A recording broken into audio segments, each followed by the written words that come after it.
Rastan Saga was one of the coin-op hits of the 80s, and was one I used to watch in awe in the local arcades back in the day.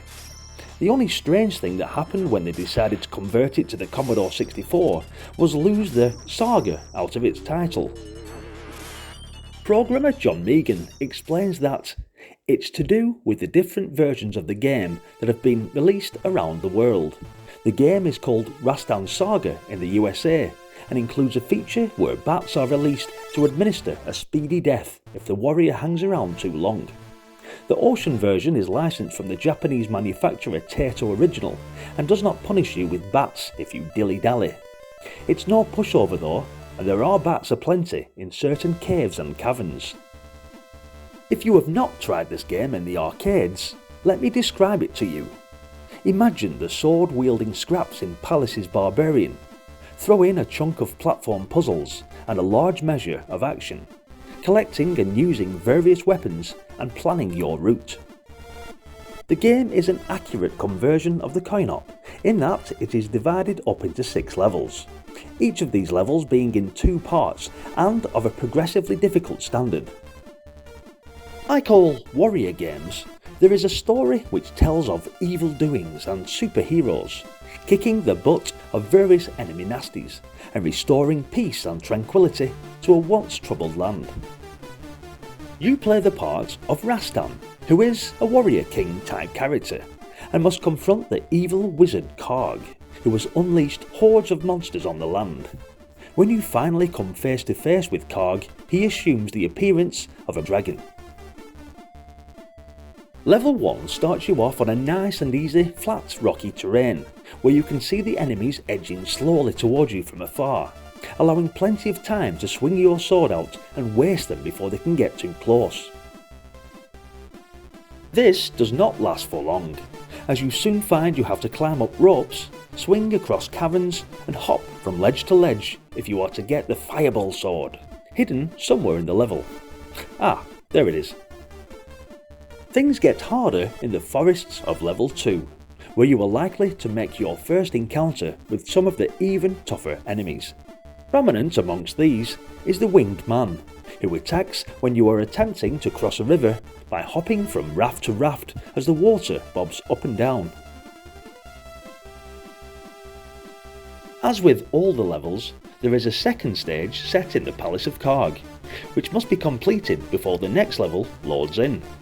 Yeah, this was originally a multi-load on the old cassette tape, but there is no other way this huge arcade adventure could be converted for the trusty 80s tape.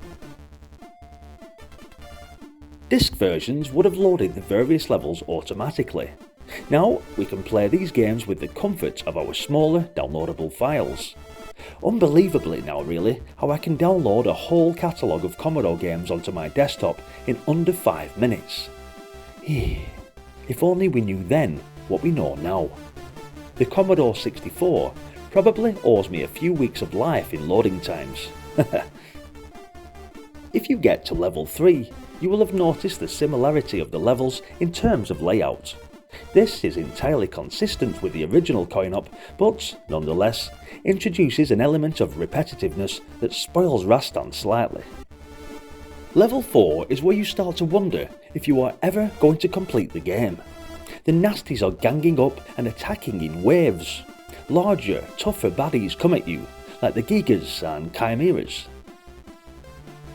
The second part of level 5 offers a welcome change in background graphics with caverns rather than castle ramparts. Stalagmites and stalactites stab the air and ground, and you also have to lop off the head of a giant dragon at the end of this level. Gargoyles and fire-breathing dragons will try to thwart you in meeting Karg head-on in his multi-headed dragon guise. You will need all of the combat skills that you have mastered in previous levels if you are to win this one, and read the congratulatory message at the end of the game. John Megan's interpretation of Rastan is a competent rendition, incorporating most of the game's map. While this is a decent implementation of the arcade game, it does have a few minor flaws in terms of gameplay, so it's not quite enough for a top hit, but the technical brilliance with which the game was staged and the many different features make the game definitely worth recommending for those who haven't played it yet. Once again, these games are completely subjective. This one in particular was absolutely hated by some, I'm sure, but I liked it all the same. Thank you for watching this video. Please don't forget to hit the like button and let me know if you loved or hated Rastan. Also, if you're enjoying these Commodore videos, then please consider subscribing to the channel. There's loads more Commodore games to come, so I hope you can join me in this epic journey, with more videos coming up right now. Hope to see you there, and until then, bye for now.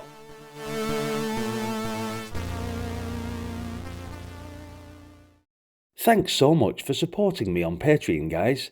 It massively helps, and for that I can't thank you enough.